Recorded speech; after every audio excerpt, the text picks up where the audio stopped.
2 semanas não se fala em outra coisa que não seja os incêndios na Amazônia. Flames destroying 1.5. A Amazônica continua a bruciare. L'immense territoire amazonien И в 2 раза больше, чем за весь прошлый год. Se você não conseguiu acompanhar bem as notícias devido à barreira da língua, ou se você se sente perdido em meio a tantos acontecimentos, não se preocupe. Até para os brasileiros está sendo complicado entender toda essa crise. Por isso, tentei reunir algumas informações para você também ficar por dentro do que está acontecendo. A ideia não é se aprofundar em um fato ou outro, mas trazer um resumo para ajudar você a entender como essa crise começou e em que ponto ela está. Eu sou o Lene e esse é o 3º episódio do Fala Gringo, o seu podcast de português brasileiro intermediário.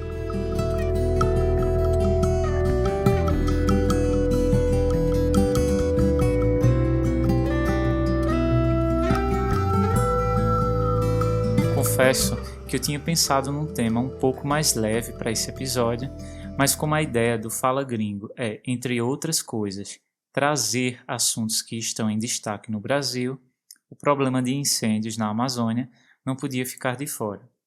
Como eu disse, até para os brasileiros, a situação não é tão simples de entender. Além das chamas que se espalham pela floresta, declarações polêmicas do presidente Jair Bolsonaro colocaram mais lenha na fogueira.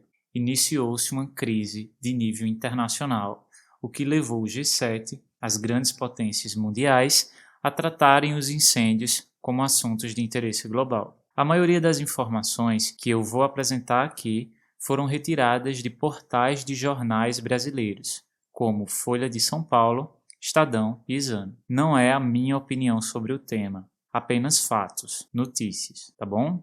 Muito mais que pesquisa, o meu maior trabalho foi de simplificar a linguagem para que as informações se tornassem mais acessíveis para você que não é um falante nativo do português. Lembrando, você pode acompanhar o podcast com uma transcrição completa, mais uma lista de vocabulário. E o melhor, tudo totalmente gratuito. É só acessar falagringo.school.blog. Não esqueça de assinar o podcast na plataforma que você está ouvindo para não perder os próximos episódios. Antes de começar, eu quero mandar um abraço para todos que estão me acompanhando.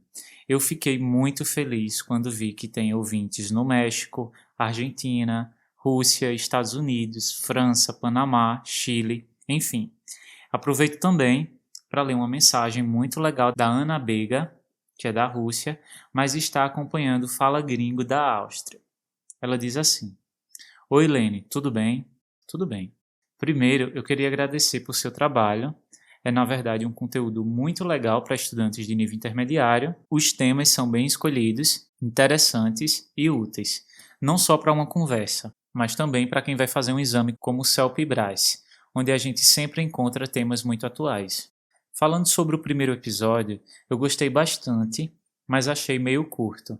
Acho que ainda tem muito para falar sobre xenofobia. Também ri um pouco ouvindo você dizer que é nordestino. Para mim está muito claro. A forma como você pronuncia o T diz tudo, e isso é muito legal, especialmente no sentido de escutar sotaques diferentes. Fiquei muito feliz com o segundo episódio, que já tem 15 minutos. Eu descobri novos fatos sobre os índios e suas influências no dia a dia. Achei particularmente interessante o fato sobre tomar banho.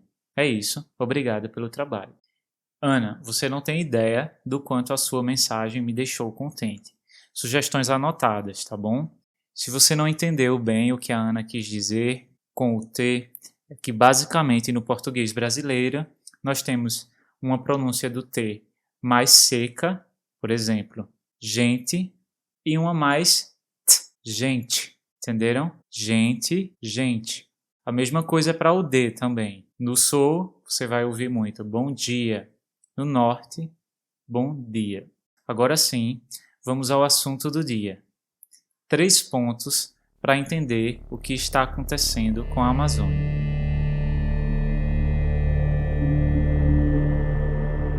A Amazônia tem 60% da sua área no Brasil e é a maior floresta tropical do mundo. É considerada um grande centro de biodiversidade, com muitas plantas, animais que só podem ser encontrados lá. Um título que frequentemente damos à Amazônia é Pulmão do Mundo. O próprio presidente da França, Emmanuel Macron, publicou um tweet afirmando que este pulmão representa 20% da produção de oxigênio do mundo, o que não tem nenhuma base científica. Segundo especialistas, se existe um pulmão do mundo, ele estaria no mar. Afinal, são as algas marinhas que produzem a maior parte do oxigênio que respiramos, o que nos leva a pensar também na poluição dos mares. Mas isso seria assunto para outro episódio. Voltando para a Amazônia, eu estruturei as informações desse episódio em 3 blocos. Queimadas, que é a parte em que vamos falar do incêndio em si.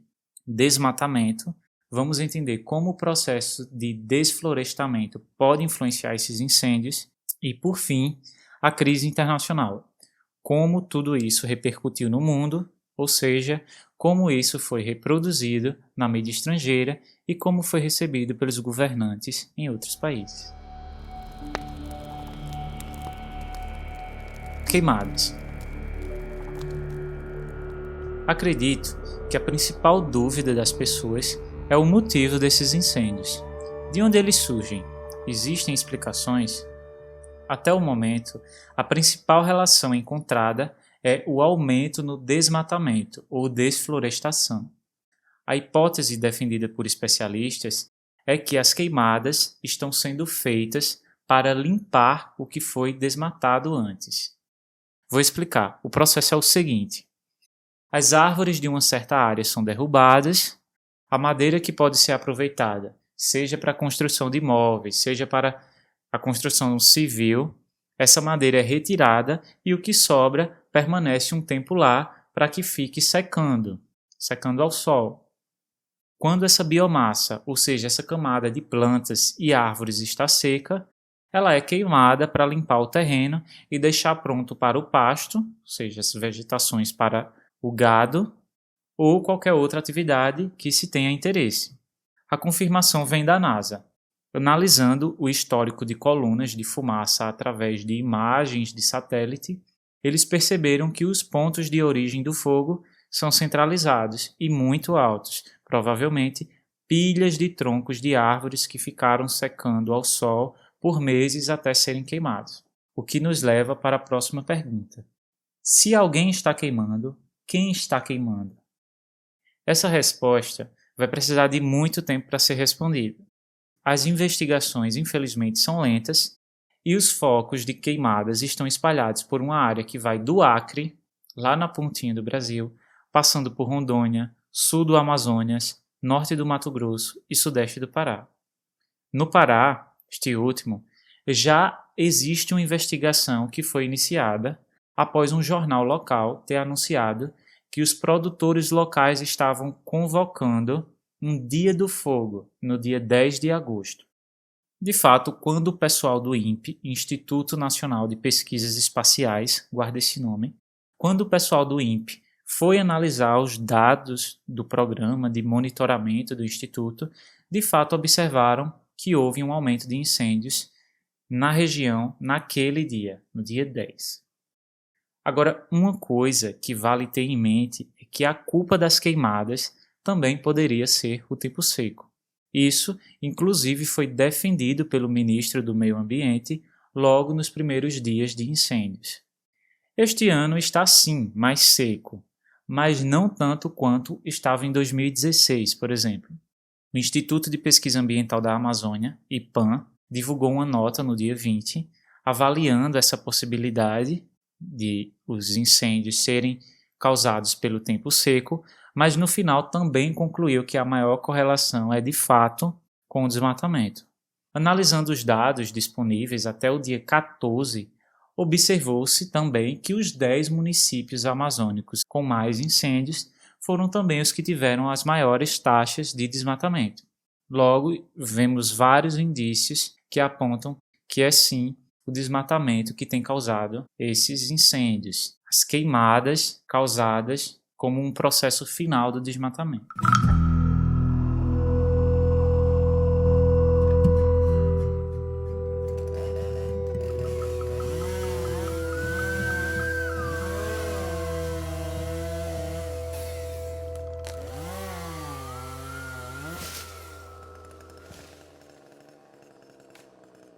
sobre o desmatamento, o governo ainda não divulgou os números oficiais no Brasil. Isso só deve acontecer em novembro. Mas o INPE, repito, Instituto Nacional de Pesquisas Espaciais, através de um sistema que faz análises rápidas com satélite, já identificou um aumento de 49,62% nos últimos 12 meses com relação ao mesmo período entre 2017 e 2018. Esse sistema usado, que eles chamam de DETER, serve para que se monitore quase que em tempo real onde áreas estão sendo desmatadas. Essa ferramenta ela foi criada porque era necessário algo que mostrasse de forma mais rápida qualquer alteração que estivesse acontecendo em tempo real, simplesmente comparando a imagem de ontem com a imagem de hoje, por exemplo. Assim, as autoridades podem investigar imediatamente os novos espaços que surgem na floresta, os espaços vazios de desmatamento. O governo admitiu que houve um aumento no corte de floresta, mas ressaltou que isso vem ocorrendo desde 2012. Dados mais detalhados, como eu disse, serão divulgados apenas em novembro, através de outro sistema que eles chamam de PRODES. A má notícia é que, apesar de o PRODES ter uma resolução maior de imagem, e só assim podemos confirmar, nos últimos anos, a tendência vista pelo DETER é confirmada posteriormente pelo PRODES. Então, não parece que virá nenhuma novidade por aí. Além disso, outros sistemas de monitoramento independentes também confirmaram uma tendência de aumento no desmatamento. O SAD, da ONG Imazon, indicou para esse período um aumento de 15%. Instituições estrangeiras como a NASA e a Universidade de Maryland, que também monitora florestas em todo o mundo, também constataram alta no desmatamento da Amazônia nos últimos 12 meses. Agora vamos falar sobre a crise internacional. A crise começou no dia 19 de julho. Inicialmente, o presidente Bolsonaro disse que os dados de desmatamento do INPE eram mentirosos e que o diretor da instituição estava a serviço de uma ONG, Organização Não Governamental. Depois, o governo admitiu que o desmate estava realmente subindo, mas disse que isso era uma tendência desde 2012 e negou que os números fossem tão ruins. Sobre as queimadas, o governo também falou em sensacionalismo. Primeiramente, disse que o problema não era tão grave assim e até acusou ONGs de colocarem fogo na floresta, patrocinados por outros países só para prejudicar a imagem do governo. Você deve estar se perguntando, mas se a função da ONG ambiental é proteger a natureza, por que elas estariam pondo fogo? Segundo acredita e defende o presidente, isso seria uma reação das organizações depois que o governo brasileiro bloqueou 40% dos recursos do Fundo Amazônia que são destinados às ONGs. O Fundo Amazônia, de uma forma simplificada, é um programa criado em 2008 com o objetivo de apoiar iniciativas de proteção à floresta amazônica. O seu maior doador é a Noruega, seguido da Alemanha, e aqui no Brasil, da estatal brasileira de petróleo, Petrobras.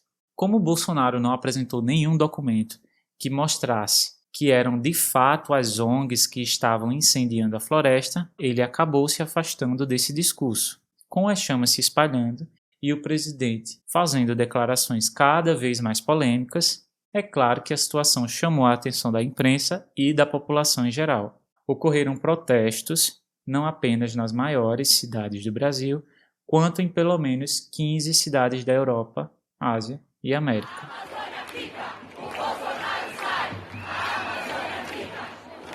A maior parte dos veículos internacionais destacou o avanço das queimadas utilizando dados do INPE, confirmados pela NASA. Na maioria dos casos, a postura adotada pelo presidente e ministro do Meio Ambiente trouxe críticas ao governo, visto como sem interesse pela área. A cobertura e o tom subiram após o presidente francês Emmanuel Macron cobrar o Brasil pela imprensa e dizer que foi enganado por Bolsonaro. Nesse último domingo, dia 25, Macron reuniu o G7 e anunciou que daria apoio aos países amazônicos para conter o fogo, com um total de 20 milhões de dólares.